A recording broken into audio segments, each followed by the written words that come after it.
We're going to be talking today about hybrid grounding, what it is and when, why you should use it.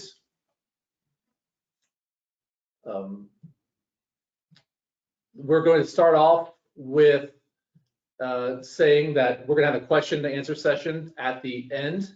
If you have any questions, please feel free to, on the questions tab, write your question.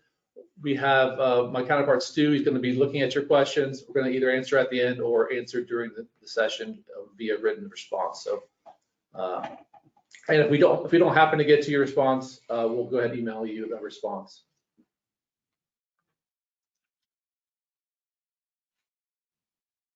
So this is the second installment of our webinar series. About me, my name is Chris Small. I'm a post-Glover application engineer, regional sales manager for the last 12 years at post-Glover. I graduated with an electrical engineering degree from Ohio State forever and a day ago, to be honest. I'm sure many of you out there are in the same boat, hopefully. Of course, I am getting older, so. But that's enough about me. Let's talk about today's topics. One thing I will mention is that we're going to be getting into a bit of detail today, but if you really want to understand the totality of how to do a hybrid high resistance ground, how to set the relay settings, all kinds of details, this is kind of light on, not super heavy on details. So there are some references at the end of the presentation that you can refer to if you want to get heavy on details, because we only have 45 minutes versus a couple hours. So anyway, today's topics. We're going to start with the resistance grounding review. Just for those of you who don't know the topic or what that is, we're just a very quick review. Then we're going to introduce the hybrid high resistance ground, which I'm assuming more of you haven't had introduction to. Why use hybrid high resistance ground? Design considerations, some applications, and then an economic analysis. So that's kind of the direction we're going to be taking today. So we start off with high resistance ground. This diagram would represent either a high resistance ground or a low resistance ground. Essentially your Y point source, you have a resistor in series between neutral and ground. If you were to have a delta system, you could derive a neutral here, but it's a neutral derived resistor off of the ground point. So it's neutral to ground, neutral resistor, ground. That's how it works. So the high resistance ground, IEEE talks about how you have a high resistance ground when the allowed ground fault lead through currents is 10 amps or less. Now some of you have used a continuous HRG system that's more than 10 amps. It's kind of a loose definition, to be honest with you, but IEEE defines it that way because they have done studies and testing to determine that 10 amps or less, there is no damage to your system. I don't believe that testing was done above 10 amps. So just an FYI for you guys. Allows faulted circuit to continue to operate. That's one of the benefits of high resistance ground. It's a reason why it's called high resistance ground is it's a higher ohmage, less current because it's inversely proportional to those things. So the highlights of it: allows faulted circuit to continue to operate, limits a large percentage of your arc flash potential, and then it significantly decreases shock potential due to stray ground currents. This is going to be one of the components of a hybrid grounding system, so I wanted to introduce it to you if you haven't already seen it. We move on to a low resistance ground system. Once again, exactly the same way you hook this thing up, it's just the resistance has changed. Now you're a lower resistance comparatively. IEEE defines it, kind of gives you some example for industrial applications: 100 amp lead through current, 200 amp lead through current, 400 amp. Those are the common industrial values for lead through current. And just in case we're not clear, lead through current just means the allowed ground fault current that the resistor lets go through. We have this in Ohm's law: V equals IR, voltage equals current times resistance. Your resistance and current are inversely proportional. So the higher you go up with resistance, the lower your current's going to be, and vice versa. So the advantages of a low resistance ground system: relay coordination, excessive damage to equipment. One of the ways we to actually do relay coordination, and reason why it actually works. If you have a solid ground system, let's say, you're going to have potentially thousands of amps of ground fault current. If you have a resistance grounding system, you get to define that value, right? So let's say you have 400 amps of let-through current. So when you get a fault, ground fault, you're getting 400 amps versus a few thousand. Well, if you have a few thousand, you probably don't want to trip as fast as possible because that's going to cause excessive damage to your system, and you want to trip as fast as possible. That means that your coordination time is hampered. If you're high enough, basically from a relay perspective, you need to trade off between very fast tripping or instantaneous tripping and risking some relay issues or some coordination issues, or you accept more damage. So whichever one you accept, usually a low resistance ground system will, because of the lower current, will allow you more time and therefore will help with that coordination while reducing the amount of damage. If you get below your damage curve, you can eliminate your damage, but sometimes you can't avoid that, but relatively your damage is going to be much lower. Another disadvantage is of a lower resistance ground system is you must trip essentially. So it's similar to a solid ground system that you must trip, whereas as a high resistance ground system, you don't have to. Now, once again, this is a hybrid grounding system. All it means is a combination of the two, of the low resistance ground and high resistance ground. So that's why I want to go over these two. Which is what I just mentioned here. This is a picture of one of our hybrid resistance grounding systems. This is a high resistance ground resistor. This is a low resistance ground. Just examples of such. You have a transformer, CTs, surge suppression, etc. We'll go over the components of it, but it's just to show you an example. Also an example of our display. You typically would need for hybrid high resistance grounding would need differential protection. It's probably the cleanest and best way to provide the protection you need. We'll go into that detail more later as well. So the general idea of it is you're going to have a low resistance ground system for the vast majority of your faults. Okay. However, for the faults that are located in the generator, essentially in the generator, area, state of fault, etc., you're going to be high resistance grounded, and we'll kind of go into what that looks like. And so here's an example of a drawing. You have, this is a single generator. You have your generator with some relay, we'll go into in a minute, but you basically have parallel a low resistance ground resistor, and like I mentioned before, 400 amps is a very common current rating, and 10 seconds is a very common time rating. Then high resistance ground is 10 amps here. So those are in parallel. Well, like you saw before, you can put those into a single enclosure. And the stuff that I mentioned before is included potentially: vacuum switch, arrestor, filter, and resistors. This is very important. This is very common for a single generator application. So this is a multiple generator example. One thing I will mention, I didn't actually show it in one of my slides, but you can actually do the hybrid system we just showed you with the parallel resistors. You can do those in this type of a situation where you have parallel gens. You can actually do that and just repeat it over and over again. So you have an LRG and an HRG per generator, essentially. I didn't show that. Not that it's not a viable option. It is. It's definitely a more expensive option. This is a viable option for parallel gens that I think, in my opinion, is more practical. So this is why I showed this one.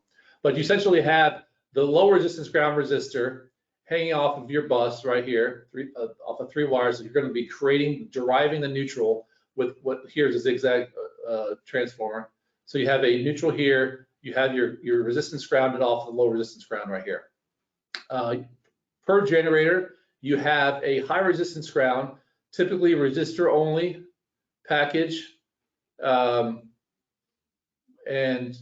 what happens here is you essentially trip off your main breaker if you have a fault inside your generator. If you do not, the ground fault current here is all additive. So because of all the available ground fault points, essentially your total overall current is 440 amps. So you'd be acting as a low resistance ground system with 440 amps for almost all scenarios, except for internal to the generator, where you would figure this out based off of the relaying that we'll talk about in a second, and you would trip your breaker here. So let's talk about the relays and how that works. I'm not going to pretend that there's only one way to do this. There are a few different ways to do this. We're going to go over a popular way to do this. Like I said, just kind of introducing the topic to you. I don't want to, like I said, there's different various options here. So we have a generator here. This is our single generator example. We have our overcurrent protection here and our differential going into a master switch. We have typically a fast speed switch here with our LRG, and then we have over voltage protection at the HRG. Basically what happens is if you pick up when you relays, this switch is going to tell simultaneously both your main generator breaker and your, basically I would call, I guess, a resistor breaker, typically a vacuum switch here, to go at the same time and trip offline. So you're isolated without the low resistance ground. So basically, I guess you could say you're isolating low resistance ground, therefore you're operating without it. And so you just have basically a 10 amp resistor wind down. So I'm showing you what it is at this point. Obviously we'll talk about why here in a second. Let's go over some of the, just if you haven't seen this before, differential relaying, just to give you an example. Essentially, you're talking about current inputs or current detections at both sides of your protection zone, usually each side of your generator. Essentially, if you have a fault outside, right, which is shown here, the current here is you'll have a fault here. It will change the overall current potentially, but it will maintain this continuity within inside the generator. So you won't actually have any reason to trip based off of this example. If you were to have a fault internal to this zone right here, this is where you would see a differential between your two different CTs. At that point, that's what differential relaying would do. It would trip based off of that. So we're isolating faults internal to the generator for basically tripping and tripping that LRG. Just to give you some more definitions quickly, you guys, most of you are probably familiar with this. This is your overtime, neutral time overcurrent. Essentially, you're based off of a certain amount of time, you have overcurrent, you're going to be tripping. Master trip relay is based on whatever inputs you receive. This is going to tell your different breakers to trip, however you program it. This situation would be basically the same time. You want this one to trip at the same time or just before this opens up as well. Then you have your neutral over voltage relay right here on the HRG typically. So this is a typical setup of relays. Once again, we're not going to go into the settings. That can get more complicated, but you can refer to the references at the end. So poll question number 1. Let's get some input from you guys as we move forward. I'll give you about 15 seconds so we can share some results, and then we can move forward.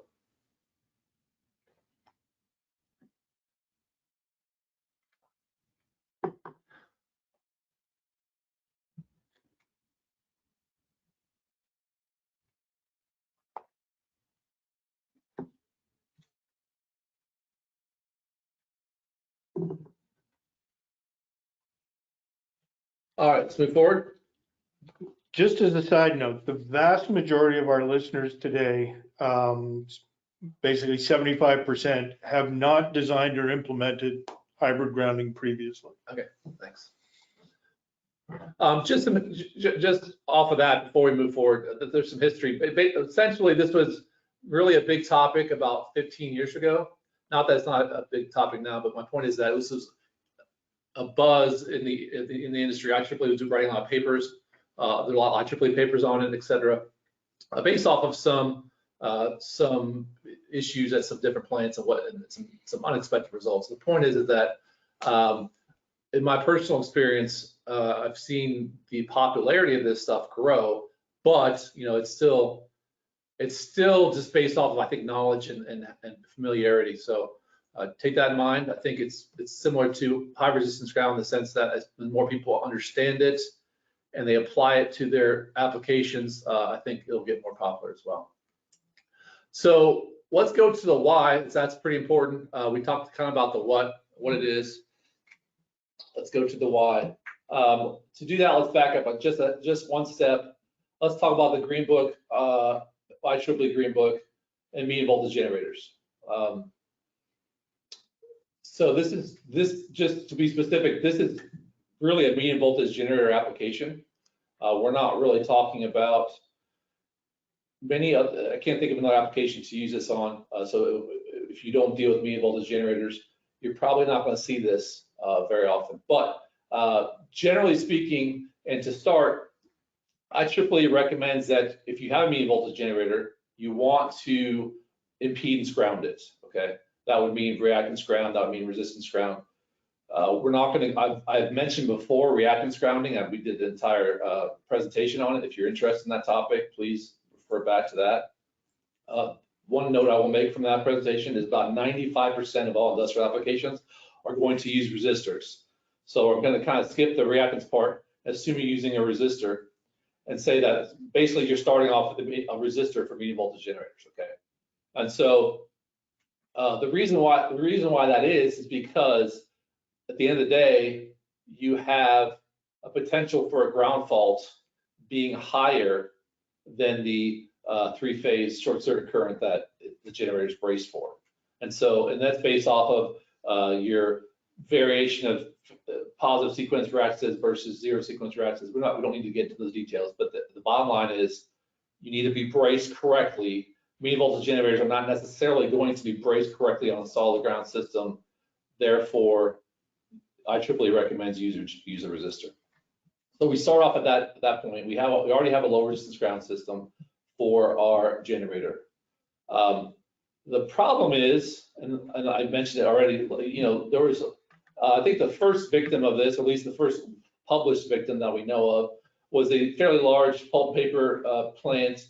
We don't need to go into details of who it is, but basically they had a low resistance ground system on cogen systems, very popular design to have, obviously generators as well. But they had a fault. It turned out to be inside the generator, and the damage that occurred just was alarming to them. It was a lot more than they were expecting, based off of usually what happens in a low resistance ground system. So the reason is because this is your system, this is your generator current, and so your system's going to trip here when it sees this elevated current, okay?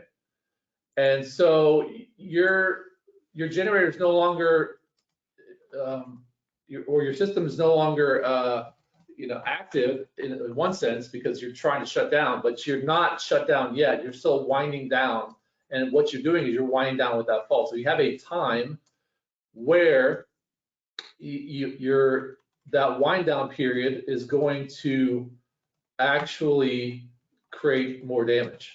In fact, there was a paper done, and it was a study done that was basically showed that the majority of the damage that was created in that type of fault was from the generator itself. So what the point is that you're actually creating more damage after you trip than before.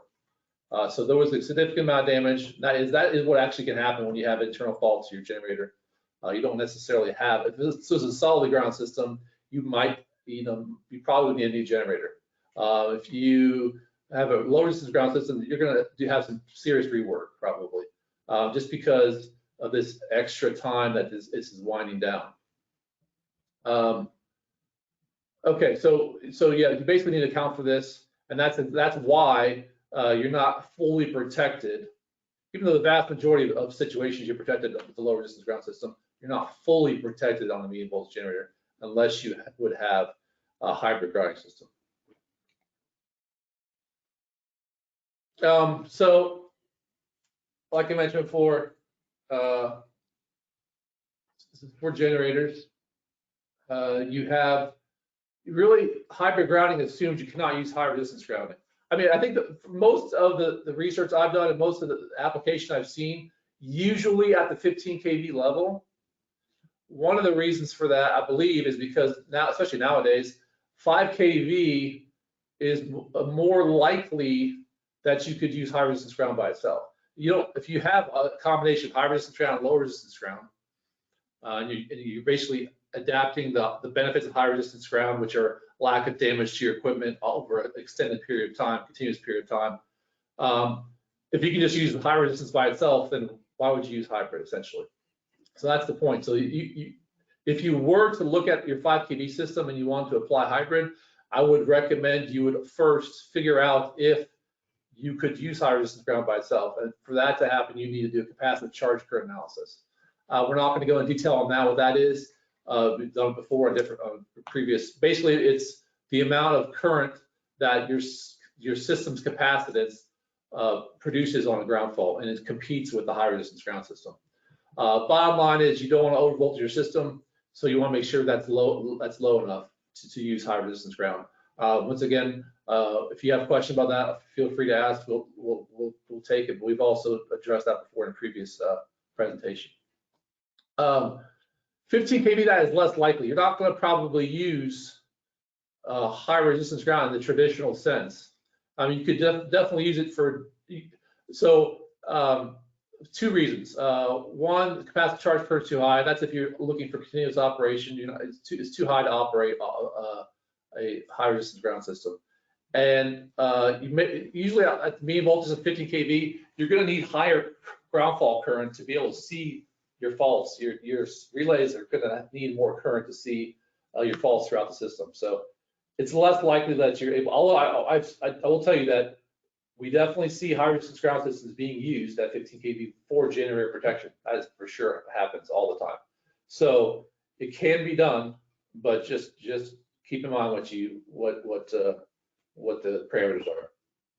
And you know, also economic. I guess I'll talk more about this later, but basically it comes down to is it worth it to spend extra money on the additional resistors to protect your system from essentially generator faults? And so that kind of obviously is application specific. We'll try to go into that in more detail, but that is kind of a bit of the why. In terms of design considerations, one thing I will mention is that a lot of these design considerations are for your single generator with a low resistance ground, high resistance ground in parallel. You're essentially tripping offline a 400 amp resistor or whatever the resistor is going to be, but a larger resistor, and your currents are changing, and you're going to develop some transient overvoltage or transient voltage essentially, and you can have some issues with overvoltages. In our example with the medium voltage generators, the multiple generators with just the LRG off of the bus and the HRG on the generator, you may not need these things. You actually don't need to have a vacuum switch for that example. I want to go over the different ones, but I'm generally speaking about the single generator application with this. Once again, you can use that in a multiple generator application, but you don't have to. So here's an example of a generator that's using different components. One of which is a vacuum switch. This is what isolates that LRG. You're going to have a high-speed disconnect essentially. You're going to want to match your generator, your main switch. So you're basically going to want to coordinate with your generator, usually at less than 7 cycles. So it's going to have to be fairly quickly to operate completely within that time frame. Just as a note, what I've seen so far in my research, a lot of times you have control power 120 volts for these medium voltage vacuum switches. So you're going to have to figure out a way to provide that. If you have turbines, don't assume that they're exactly the same as a generator, because we might have to coordinate them a little differently. So I just want to make a note. We're not going to go into details on that, but I just don't necessarily, you probably want to do it more sequentially than you would with a generator. So the second one is lightning arrestors. So it's kind of a domino effect of sorts, right? You need a fast speed switch. You're switching over from a higher current to much lower current, and you're going to create transient voltages because of that. What you want to do is you want to use a lightning arrestor or some surge suppression device essentially to control that from protecting against the installation of your generator essentially. So because of this, we have to use this.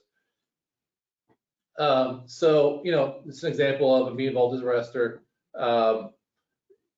It's just switching voltage essentially, but you want to install at the white point, just like that picture I just showed you indicated. You want to install at the white point so that generator installation is not compromised. Another thing to consider is harmonic filtering. You're typically going to want to it doesn't actually matter where you have this. What you're doing here is you're trying to, you're trying to have accurate information for your relays, for your controls. So if you have third harmonics, which typically the third harmonic voltage is present, and you can create some with the generator. Essentially, you're going to need to have some kind of a filter here, whether it be a high pass filter or whatever it's going to be. You're going to need some kind of a filter to be able to get rid of those third harmonic voltages, so you're tripping or you're alarming properly. So it doesn't matter. Once again, it doesn't matter if it's if you're just ignoring the third harmonics or you're actually actively filtering it out. Just you need to make sure that there's some way you're doing it. It also doesn't necessarily matter where you do it.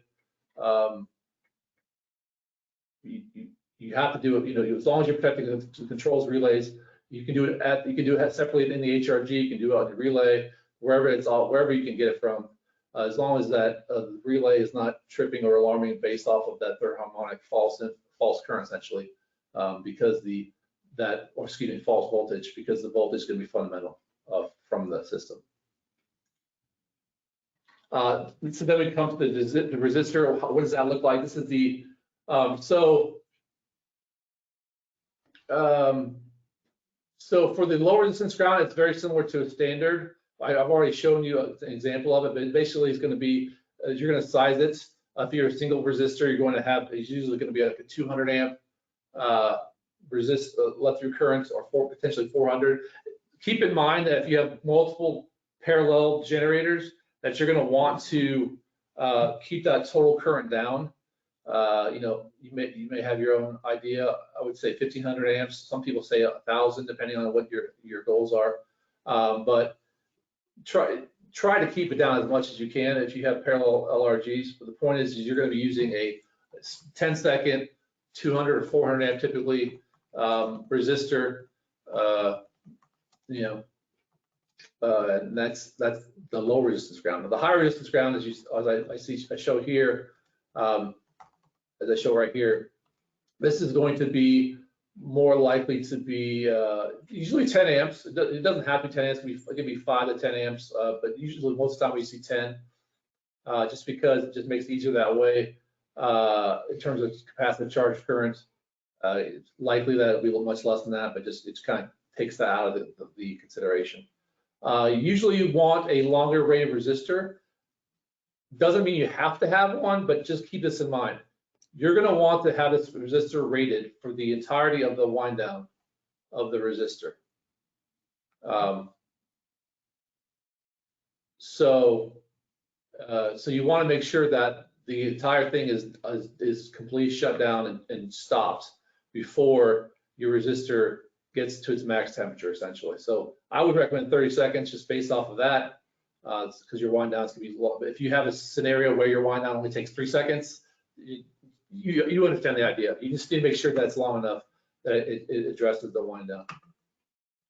Resistor only is needed. Like I see a lot of people looking to try to use like an HRG system, like a pulsar system with their hybrid resistance ground system. You don't actually need all that stuff.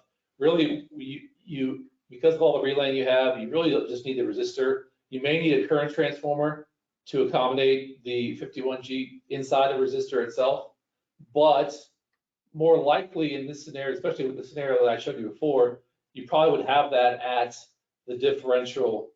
You probably use that in coincidence with the differential relay, which you already need CTs for. So others, make sure you can get. So based on this, it has to do with your personnel. You want to make sure your technician or whoever's operating the generator understands that when you have a stator fault, you're damaging your generator, essentially. That's the definition of a stator fault, essentially. So the longer you operate that generator, the more damage you're going to have. So a lot of times, a technician, if they had an issue, they realized that the generator was stopped, maybe they would try to reset it, restart it. That's not something you want to happen in this scenario. So if you have a differential relay, you may want to lock it out. There may have some training or whatever it's going to be. You need to make sure that there's a way that that technician knows that he's not to try to restart this. So now we're going to move on to poll question number 2. Stu will generate that for us, and we'll move forward here in a few seconds.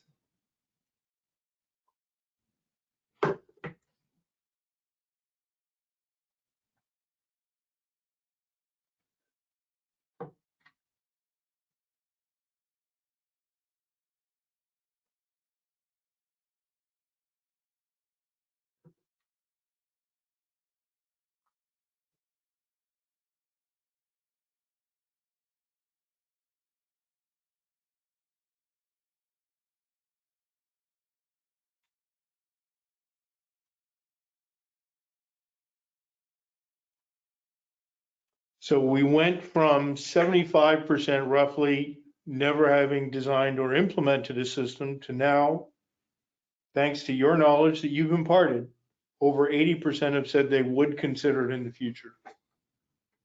I believe everything you just said besides that first part, but I appreciate it. All right, so let's move on. So let's go talk about applications. All right, I've already mentioned that I'm medium voltage only. So I know it's a subset of what a lot of engineers are typically used to dealing with. So it's obviously it's a little bit of a niche application, I understand. And so you know, the engineering reasons to use this kind of push the application. So let's say your generator operation is critical, right? You have critical infrastructure, you have cogen. What happens if you have a stator fault? Okay. You have downtime, which is not acceptable. Now you may have stuff built in. Now, if you have if you have 2 generators, if you have complete redundancy, whatever you just have to consider that, right? But if you don't have all that stuff, or if you don't have enough of it that you feel, you might want to use this for the added protection, so you don't have to. You're going to be much less downtime.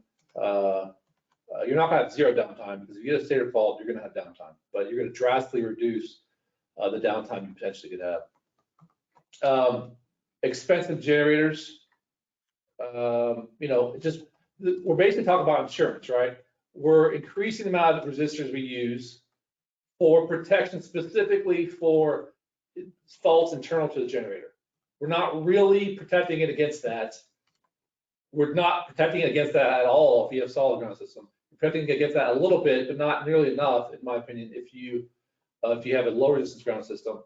So the more expensive your generator, the more it's like basically like buying insurance. You're going to buy a little bit more money on the front end, but you're going to protect yourself on the back end. So that's kind of how it works. Usually, you're going to be more likely to use this if the more expensive the generator is. You're not going to spend an extra $15,000 on something that is like only $30,000 or something. You understand what I'm saying? Because to be honest, if you have a new generator, this is not.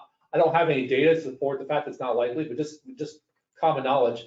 Typically, you're going to have these types of faults when you have insulation breakdown, stuff like that. That usually happens with older generators. It's much more likely for it to happen with older generators.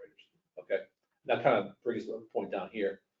Complete protection is important. If you, for example, you're an engineer and you didn't realize that, look, I'm good on all my faults. I have a system fault. I'm low resistance ground protected. I'm good to go. But I didn't realize I didn't have this protection when it comes to stator faults. It's not likely, but I don't like the idea that we're not protected. So that's kind of another option. Older generators, like I said, usually, you know, you're going to be much more likely to see this on older generators. As part of a strategy, you could elongate a rewind maintenance schedule. So what does that mean? Like instead of rewinding, just like let's say every 10 years, 15 years, based off of you know, insulation breakdown, et cetera, you could do some kind of additional testing to kind of show you what your insulation looks like. And because you know you have that extra protection there, you could elongate that maintenance schedule. It's happened before. There's papers on that strategy being implemented, so I just wanted to share that as well. So those are some of the reasons why you could use hybrid high resistance ground. So this is a general number. I just want to kind of do a very brief economic analysis of what it could look like for your HRG solution. Now, if you have a single generator solution, we're looking at roughly $25,000. It could be a little more depending on your options. It could be if you have a zigzag, you know, all these things. It could drastically increase the price. But generally speaking, if you just have kind of what I showed you, we're roughly looking at this. You know, so it's about $15,000 to $70,000 more than your average low resistance ground for that same voltage. Let's assume a 15 kV solution. Your average 15 kV generator repair is about $50,000. Now, I will say this: I did not find any published data on this. I didn't see any studies that could tell me what this. So literally what I did was I went to a generator repair facility and I asked them to look at their history and tell me what they. So this is obviously a small subset. So if somebody's out there like, oh, this isn't right. It's much less. It's much more. I'm guessing it might even be more. But if you have different knowledge, just understand that this is trying to give you a guideline. But the more data you have, the more knowledge you have, the better off you'll be. But the point is that you're going to have a good amount of repair costs. And if you have just the low resistance ground system, it's going to be much more extensive based on what I just told you before. So this number easily, I'm very confident this number would eclipse this number. Is what I'm trying to say. If you have a turnaround for a rewind, it could be 6 weeks, etc. If it's extensive, it could be longer than that. Obviously, replacements could be, if it's not in stock, could be a lot worse. So these are the kind of alternatives you're looking at. These are the kind of insurance terms you're looking at. Speaking of insurance terms, I didn't put it down as a bullet point, but it's very important. You know, one thing that's actually driving, that has driven, you know, even high resistance ground or low resistance ground. But one thing that's driven it in the past, not just engineering, not just their knowledge of the topic, but also insurance companies. If you're looking to do a retrofit, you know, or if you're looking to do a new build, either way, what is the insurance impact? And this could be an end user question, but if you're an engineer, you also could be like, look, you might want to check with the insurance company if you're doing a cost benefit analysis. This might be a good way to go. You're going to have added protection. A lot, to be honest, the insurance companies have been driving some of this stuff, so just keep that in mind.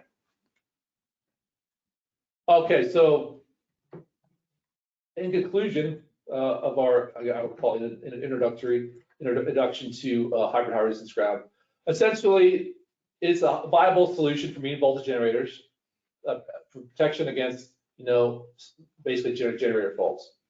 It definitely is more complicated. You have more relaying.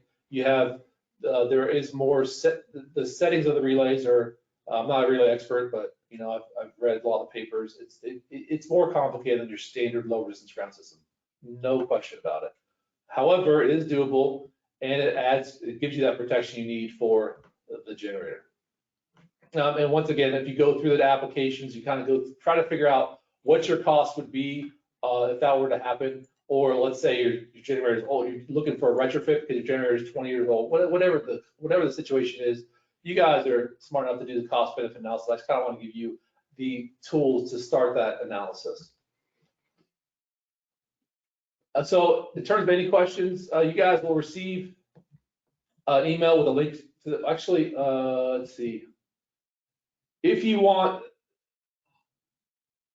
that's actually true, but if you don't get the video, I think it's tied to your email, but sometimes it only goes to the people who didn't show up. If you didn't get a video, you will get a link. You will definitely get a certificate of participation.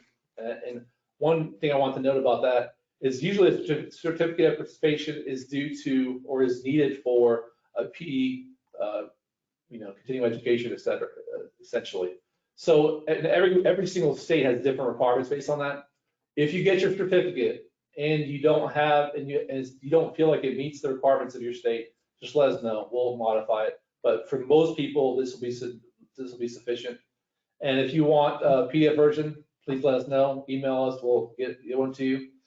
And that's it. So here's the references. If you guys want to look at that, that I used for this. Just keep in mind that there's 4 papers here, so it's actually a little more than 3 papers. But the point is that there's some references. We're going to go to question answer at this point. Stu, let me know what we got. One of your very early slides, John wanted to know what is meant by faulted circuit must be segregated. Basically, all it means is if you have a low resistance ground system or even a high resistance ground system, you're going to be tripping. It just means that you're going to have to open a breaker, and a lot of times it's going to be your whole system, so it's just going to be shut down, right? But sometimes it's going to be segregation. Tripping is all I'm saying. So you got to have to trip on a low resistance ground system. Whereas on a high resistance ground system, not necessarily. You're going to be continue to operate on a lot of different applications. You're going to be continue to operate with faults. Stephen in Indiana said, I have seen 60-second rated resistors for the 10 amp high resistance grounding. Is a 30-second rating okay, or is it safer to stay with 60 seconds?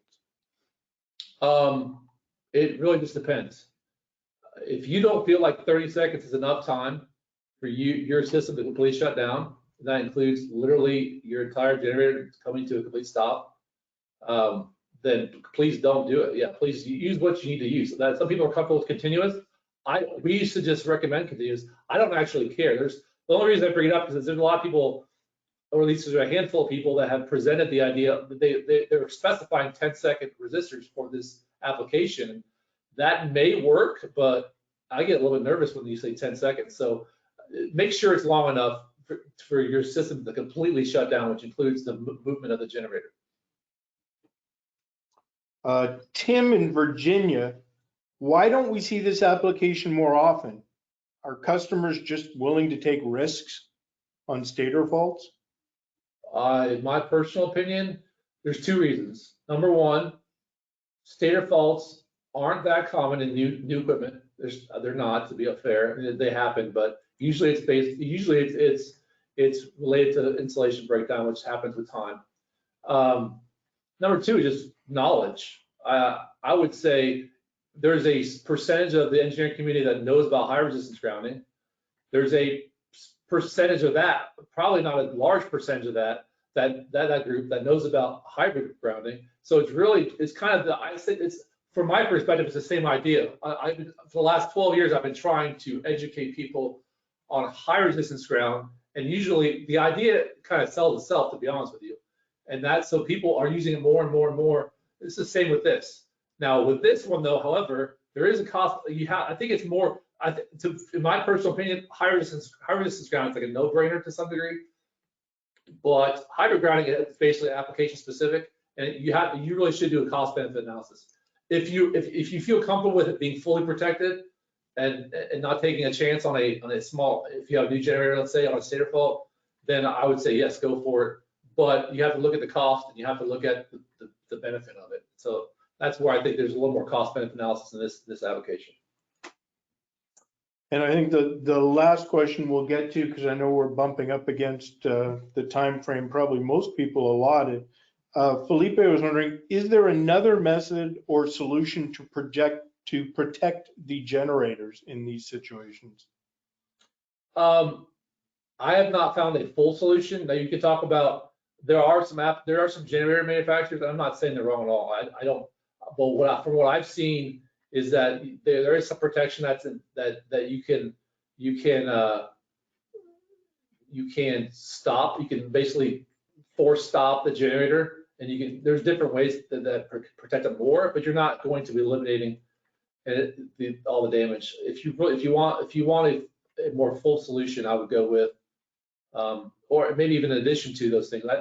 I don't want to mention a generator manufacturer, but there's at least one out there that talks about how, well, look, we can detect it with this, and we can kind of force stop our generator. That's fine, but that's not going to get rid of all the damage. So I would recommend either using that and this, or but it just depends. Like I said, as long as you understand what it does and the fact that it doesn't completely protect your system, then it becomes another cost benefit analysis. But there are some generators that offer some protection, but not full protection.